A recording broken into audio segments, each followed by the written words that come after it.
We have been looking at the prophets and an introduction to the prophets before we get into an introduction of Isaiah. And if you're thinking, this is taking a long time to get through an introduction to the prophets before we introduce Isaiah, just think how long it's going to take to get through Isaiah. Now, if I get through a chapter a day, or a chapter class. No, I said a chapter a class, not a month. That's 66 weeks right there, which is well over a year. And there's some that we will not get through that quickly. I can promise that. But in introducing the prophets, we've gone through several aspects. Tonight, we want to first look how to determine if a prophet is true or false. It's important to know because we know that there were false prophets, even as there were true prophets. And so, some ways not to tell. In other words, you can't tell one way or the other based upon these things. First, formal training. Some were formally trained, like Jeremiah and Ezekiel were formally trained. However, there were others that were not. Amos was not one that was formally trained. Remember, he said he was not a prophet nor the son of a prophet. So there's no formal training there. So that's not a way in which you can tell as to whether or not one was trained formally. Getting an extra R in there. Another is popularity. Some prophets were very popular. In fact, you might say that most of the false prophets were popular. If we were going by popularity, it would almost be as if popularity would indicate that they were not a true prophet. But in reality, you can't tell that way. There were some true prophets that were popular. Samuel is a good illustration of that. He was a prophet, yet he was popular with the people as well. So it's not a way you can tell. But as I say, it would give us almost more of an indication that he's not a true prophet, because most of the prophets were rather hated. Another way is the affirmation or the use of "Thus saith the Lord," or a phraseology likened to that. The true prophets did use that phrase because that's what they were doing. They were speaking for the Lord. If a true prophet is going to use that phraseology, though, and you're a false prophet, what are you going to do? You're going to basically use that same phraseology, aren't you? In order to try to get to convince the people that what you're saying is true. And so it's not really a way in which you can determine whether or not a prophet was telling the truth, was a true prophet or a false prophet. But,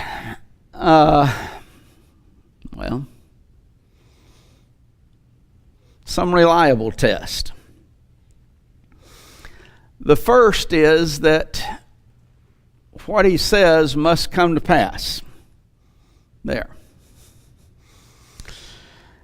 In Deuteronomy, the 18th chapter, we'll turn over there, verses 21 and 22. Deuteronomy 18, verses 21 and 22. Now this is God speaking to the people. And he says, "And if thou say in thine heart, how shall we know the word which the Lord hath not spoken?"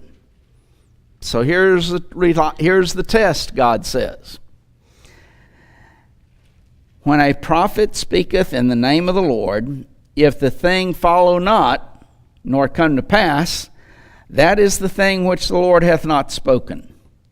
But the prophet hath spoken it presumptuously, thou shalt not be afraid of him." So from the opposite standpoint, what the prophet says has to come to pass for him to be a true prophet. If it does not come to pass, then he's not a true prophet. He's a false prophet. And as God says here, you don't have to listen to him. He's spoken presumptuously. In other words, he's spoken of his own will, his own power, and not from God.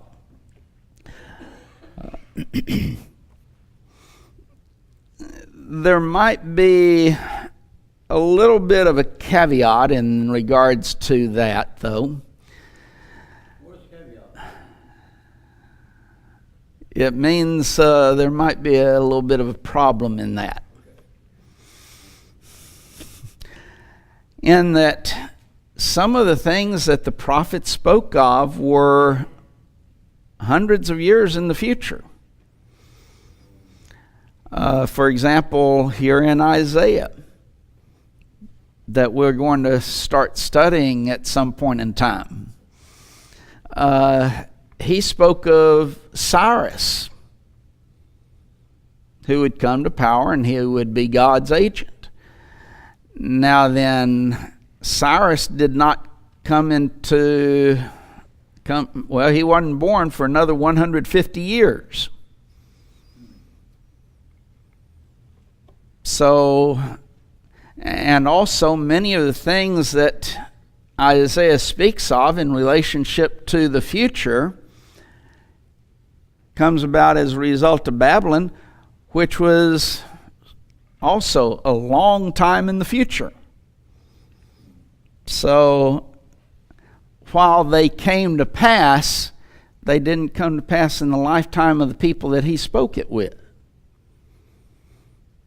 So there's a little bit of a problem sometimes, because that which the prophet is speaking is in the distant future, let's put it that way.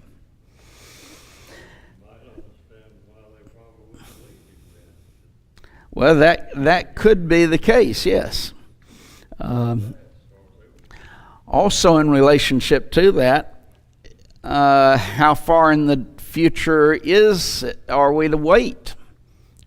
What if he says something now and it's a year later before it comes to pass? Well, you've still got a year there. Is he a true prophet or not? Well, you understand, though, what I'm trying to get at is the difficulty sometimes of individuals who are hearing a prophet as to determining whether or not what they say comes to pass or not. But it had to come to pass for them to be a true prophet. It might not have been within the lifetime of those individuals, but it still had to come to pass. Another thing, well, there. He must not teach the people to serve other gods.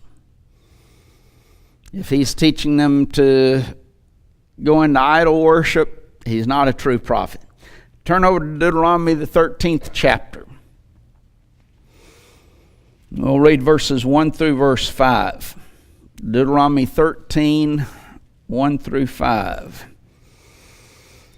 He says, "For there arise among you a prophet or a dreamer of dreams, and giveth thee a sign or wonder, and the sign or wonder come to pass, whereof he spake unto thee, saying, Let us go after other gods, which thou hast not known, and let us serve them. Thou shalt not hearken unto the words of that prophet or that dreamer of dreams, for the Lord your God proveth you, to know whether ye love the Lord your God with all your heart, with all your soul. Ye shall walk after the Lord your God, and fear him, and keep his commandments, and obey his voice. And ye shall serve him, and cleave unto him. And that prophet or dreamer of dreams shall be put to death, because he hath spoken to turn you away from the Lord your God, which brought you out of the land of Egypt, and redeemed you out of the house of the bondage, to thrust thee out of the way which the Lord thy God commandeth thee to walk in. So shalt thou put the evil away from the midst of thee. So here's a prophet. What he says comes to pass, he says. Well, that would indicate a true prophet, isn't it? Well, we're going to get to that, Dale. Can you sometimes forecast what's going to happen in the future? We do it all the time, don't we? Because of the evidence that you see. Thus, here's a prophet. He foretells something in the future. It comes to pass. You would think initially that he is a true prophet, but he's saying here, if he's saying to follow after another god, an idol, then he's not a true prophet. That is a test of whether one is true or not. And let's add to that those that were not true prophets, what were to happen to them? Put them to death. Seems like God kind of puts his stamp of approval on the death penalty, doesn't he? And this is not the only cause for the death penalty. There's well over 20 different offenses that they were to execute a person as a result of. Even commanded to execute their children if their children were rebellious. So that's true. Another reliable test is that the content of his message must declare God's way. Now this goes hand in hand really with what we were saying, but in relationship to serving other gods, except this goes a little bit beyond that. While in Deuteronomy 13 we're talking about one who is teaching them to serve another god, here's someone who's teaching them basically to transgress what God has commanded them, to go against his way. And thus, the true prophet is going to be calling them to observe, to do what God says. And thus, the message of the prophets to a great extent is to repent. But the content of his message must declare God's way. Another is authentication by signs and miracles. And this goes right back to the idea that we generally refer to in relationship to miracles. What was their purpose? Primarily, it was actually twofold: revelation and confirmation. That aspect of confirmation is what we're talking about here. And we call upon Mark 16 and verse 20 and Hebrews 2 and verse 3 and 4 in relationship to showing evidence of confirmation. But in relationship to the prophets, you see that same thing. Turn over to 1 Samuel 12, verses 16 through verse 18. 1 Samuel 12, 16 through 18. Now therefore stand and see this great thing which the Lord will do before your eyes. Is it not wheat harvest today? I will call unto the Lord, and he will send thunder and rain, that ye may perceive and see that your wickedness is great, that or which ye have done in the sight of the Lord in asking you a king. So Samuel called unto the Lord, and the Lord sent thunder and rain that day, and all the people greatly feared the Lord and Samuel. Okay, Dale. May I ask what month of the year we harvest in Palestine and what usually? You can ask, but I'm not going to tell you. Oh, okay. I'll find it out. I don't know, Dale, as to what month that would be. But here, Samuel's praise to God for this to authenticate that he is from God, and what they were doing was wrong in asking for a king.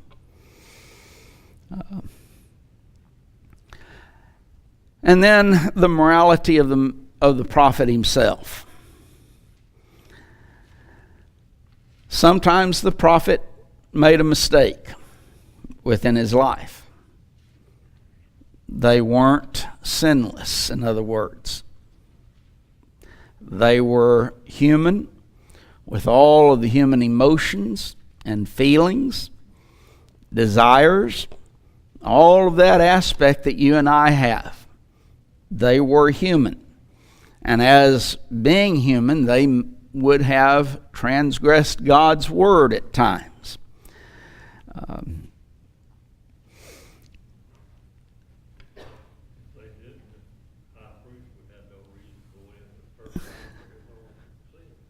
Okay, on the Day of Atonement, the high priest, if they could have avoided sin, would not have to go in.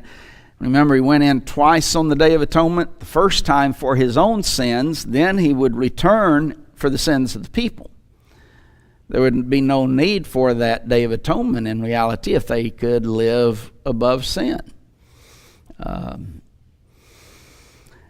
In Jeremiah 38,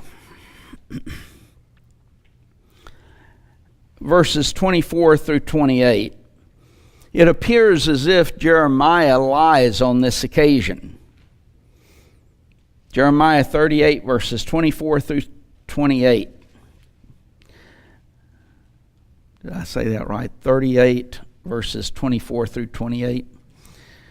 Then said Zedekiah unto Jeremiah, Let no man know of these words, and thou shalt not die. But if the princes hear that I have talked with thee, and they come unto thee, and say unto thee, Declare unto us now what thou hast said unto the king, hide it not from us, and we will not put thee to death, also what the king saith unto thee. Then thou shalt say unto them, I presented my supplication before the king that he would not cause me to return to Jonathan's house to die there.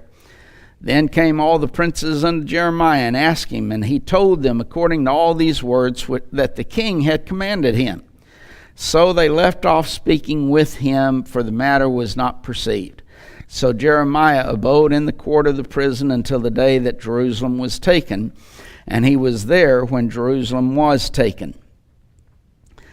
So here's Jeremiah the prophet and the king Zedekiah.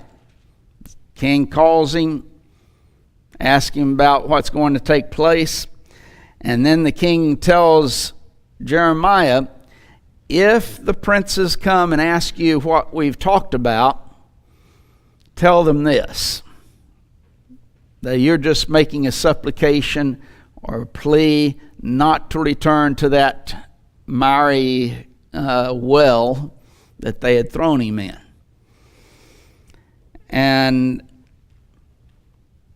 leave it at that. So when they come, that's what he tells them. Well, he had told him about what was going to take place in relationship to Jerusalem and Jerusalem being destroyed.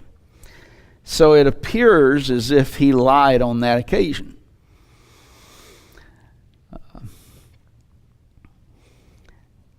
So again, though, the prophets were men, and so they might make mistakes. But primarily, while they might make mistakes within their life, they were men of good character.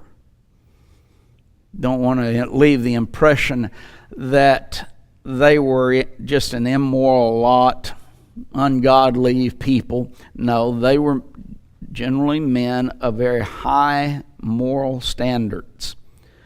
And thus they could tell people, do what I do. And while they didn't say that, I'm saying they could have because of, from a general standpoint, the life that they lived. So that's some ways in which we can tell whether a prophet is true or not. Now then, just some classification of prophets. There's the former prophets. They're classified as former prophets, which would be covered in the book of Joshua, Judges, 1st and 2nd Samuel, 1st and 2nd Kings. So the prophets that you read about in those books, they're referred to as former prophets. The latter prophets, well, I did have all those. Latter prophets would be the prophets of Isaiah, Jeremiah, Ezekiel, Daniel, and the minor prophets, the 12 minor prophets. So all of those are referred to as latter prophets, while the former prophets during that period of the Joshua, Judges, 1st and 2nd Samuel, 1st and 2nd Kings. Also, another way in which to classify is non-literary prophets. Elijah comes to mind. He was a non-literary prophet. You'll recall, obviously, the contest that he had with the prophets of Baal in 1 Kings 18. Well, he was a prophet of God, yet when we're saying non-literary, he didn't write anything down, even though others did, in relationship to what he stated. Dale? There is about 2 or 3, at least, prophets named at the end of First Chronicles, the final chapter 29, and it gives you the impression that they intermingled with either Samuel or Kings and wrote part of it, even though their name was attached to the beginning of the book. Do you know about that? Well, number one, there's a lot of books that we do not know who wrote them in the Old Testament. So to try to attach their names with a book would not be it would be a case of futility. Also with Elijah, we would remember in 2 Kings chapter 2, where he did not die, but he was ascended to heaven without death. He would be a non-literary prophet. Another would be Elisha. And everyone no doubt remembers Naaman the leper, who he cured in 2 Kings chapter 5. Another interesting tale with relationship to him, and I say tale not from the standpoint that it's false, but that it's an interesting story, is that he strikes the Syrians blind when they come to take him in 2 Samuel the 6th chapter, verses 8 through 23. And if you don't remember that, go back and read it, because those Syrians, had to feel sorry for them in a way. Enoch was considered a prophet. Nothing was written by him. That would be true. Remember that time that Gehazi was scared when the city was surrounded, and the Lord, he said, Lord, open his eyes, and chariots of fire were all around? Yeah, that was another instance in relationship to Elisha. 2 Samuel 6, verses 8 through 23, yes. Ahijah was another non-literary prophet. We read about him in 1 Kings, chapter 11, verses 29 through 31, in which he tore a garment into 12 pieces, gives Jeroboam 10, and reserves 2 for Rehoboam. indicating that the kingdom is going to be torn from Rehoboam's hand, and 10 of the tribes, the northern tribes called Israel, would be given to Jeroboam, who he would become king of them. Rehoboam, on the other hand, was reserved to the southern kingdom called Judah. So, but he didn't write anything. Micaiah in 1 Kings 22, when Ahaz was wanting to know if they should go to war, and he has 450 prophets saying, yes, go to war, you're going to win. And Jehoshaphat says, oh, but isn't there one prophet from the Lord? Yeah, but I hate him because he never says anything good about me. Well, let's hear from him. So they bring Micaiah in, and he tells them, yes, you're going to be defeated. Ahab, you're going to die. Yes, I remember, Dale. We're getting 1 Kings chapter 22. Nathan the prophet comes into David and tells David, thou art the man, when after he has committed sin with Bathsheba and murdered Uriah the Hittite. 2 Samuel chapter 12. So there are some non-literary prophets. Of course, the ones that we will be studying are the literary prophets, those that have written something. Now then, a chronology. Jason, if you will, hand these out. 6 pages. Chronology. I printed 23, or no, I forgot, 35. There should be enough for everyone.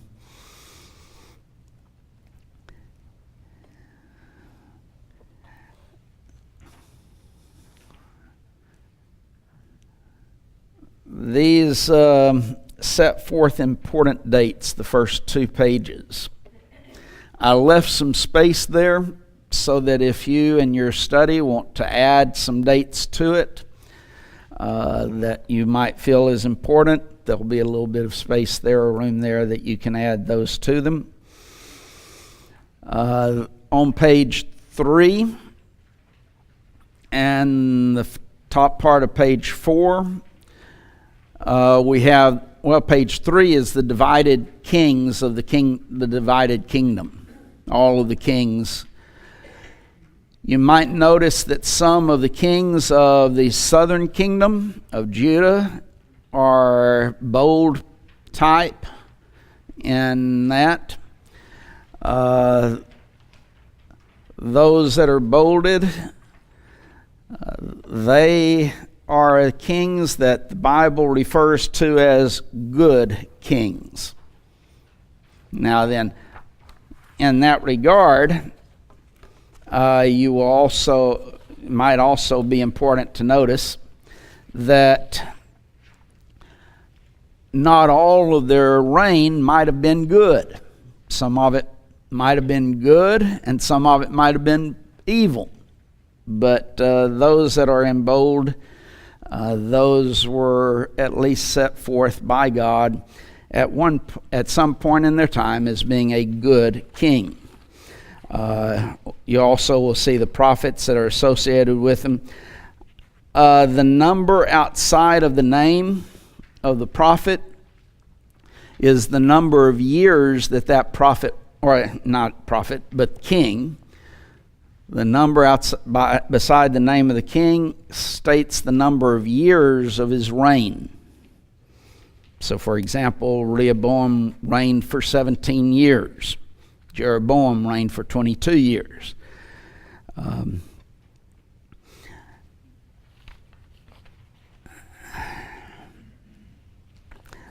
Then on, let's see, that's the page 5 or 4. You have after the destruction of Jerusalem, or the destruction of Samaria and the northern kingdom, you have the southern kingdom of Judah continuing on for a while. And so you have the kings that are associated with that kingdom during that period of time. Same thing in relationship to Hezekiah and Josiah. Those are referred to as good kings. And again, the number of years that they reigned. Let me mention, in dealing with, and if you go through the chronology on the first 2 pages, in fact, as you come down, let's see, 7th line, 750 BC, Jotham becomes co-ruler with Uzziah. But in 740 BC, you have the death of Uzziah. There's a period of time in several of the kings in which they were co-rulers, co-regents. That's why there is such a horrible time in trying to date the kings. I know of an individual who his whole entire doctrinal dissertation was the number and the dates of the kings. That's the difficulty of it.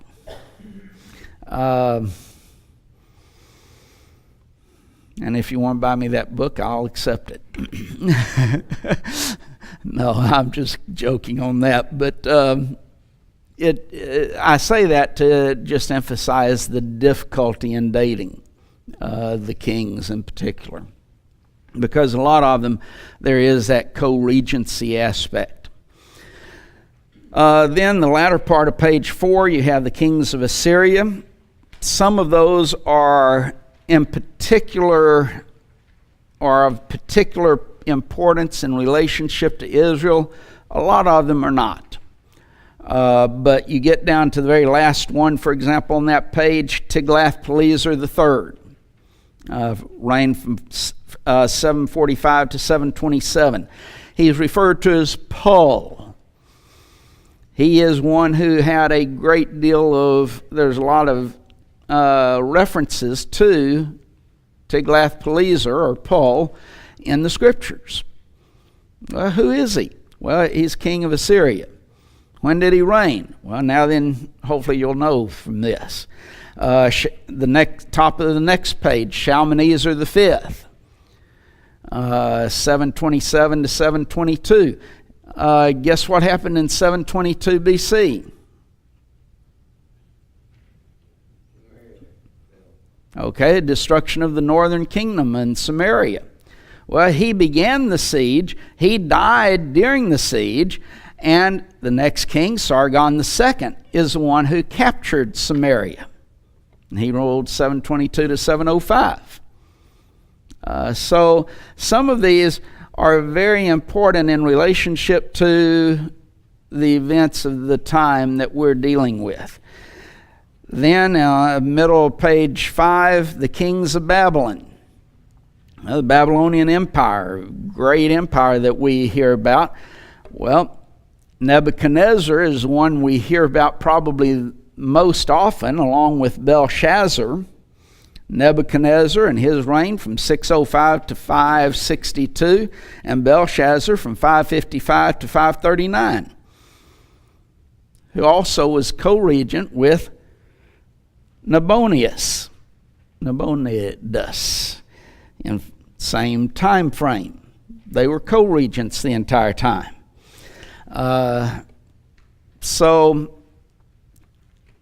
you have those. And then on the last page, page 6, you have the kings of Persia, the Medo-Persian Empire. We talk about Cyrus, or Cyrus the Great, sometimes he's referred to. He came to power in 558 and ruled until 529. Guess who threw Daniel in the lion's den? It was Cyrus. Guess how old Daniel would have been? He wasn't a young lad. Well, just think. He was taken off in that first carrying away in 606 BC as a young man at that time. You have 70 years of captivity before Cyrus comes to power and takes over, takes the reins over Babylon. And then he's the real king. So you've got someone probably close to 90 years old, if not in his 90s, when he's thrown into the lion's den. He's not a young man. He's an older man at that point in time.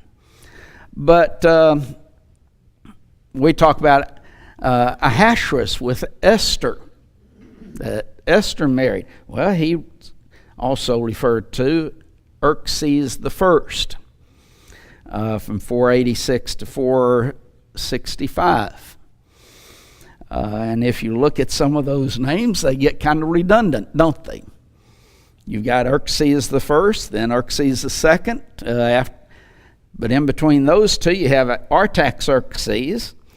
Then you had that other name there. I don't even know how to pronounce it. And then Darius, then Artaxerxes the Second, Artaxerxes the Third. So there kind of gets to be a redundancy in some of these names until finally Darius the Third, and he's overthrown by Alexander the Great in the Battle of Arbela at 331 BC. Now then, the first two pages are the ones that really wanted to center on, and I'm not going to go through and read all of these dates. If somebody is watching this on the internet and wants a copy of it, I'll send you a copy. Just contact me. But most of these are very important dates in relationship to Israelite history and the prophets during that period of time. So I would encourage keep a copy of this with you, because we might refer back to it, and when we're referring to events, you can tie it in with a date then in relationship to other events that took place.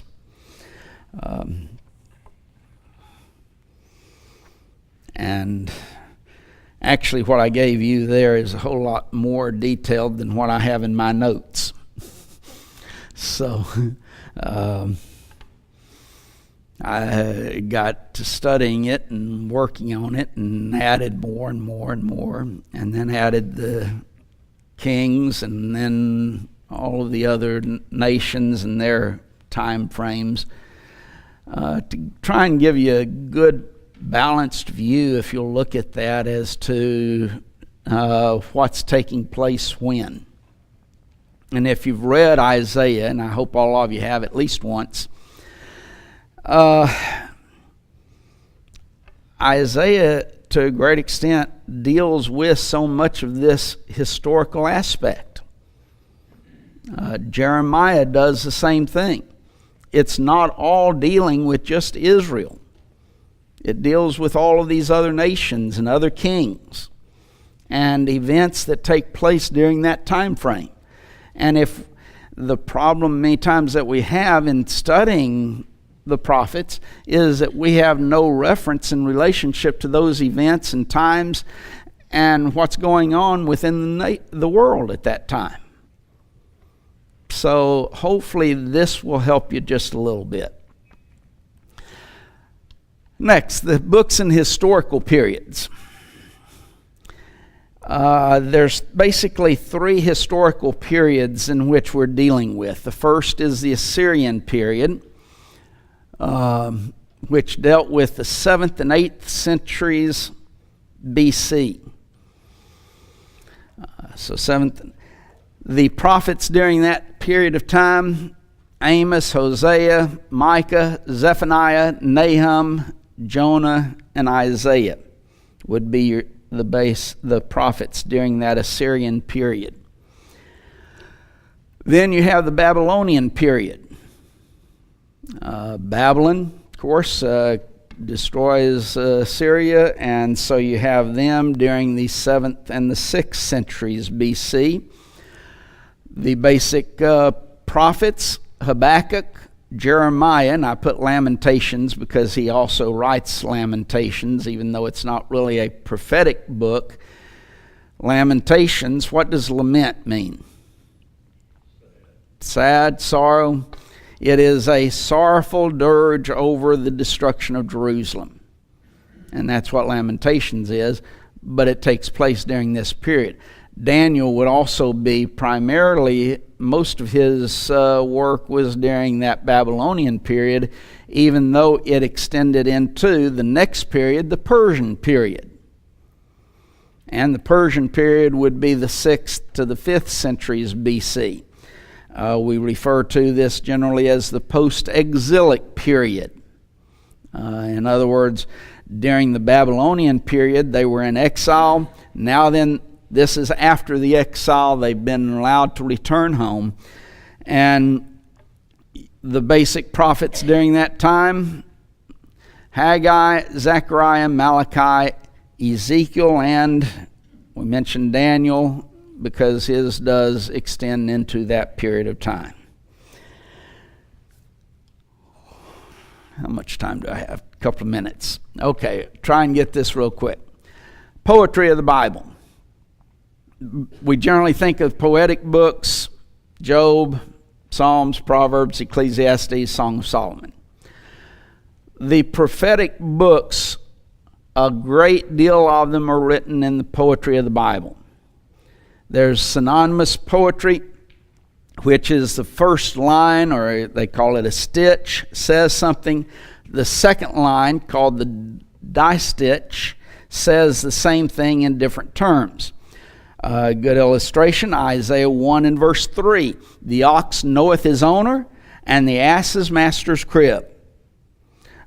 But Israel doth not know, my people doth not consider. So there you have two synonymous passages, or stitches, and distich. The ox knoweth his owner, the ass his master's crib. That's synonymous.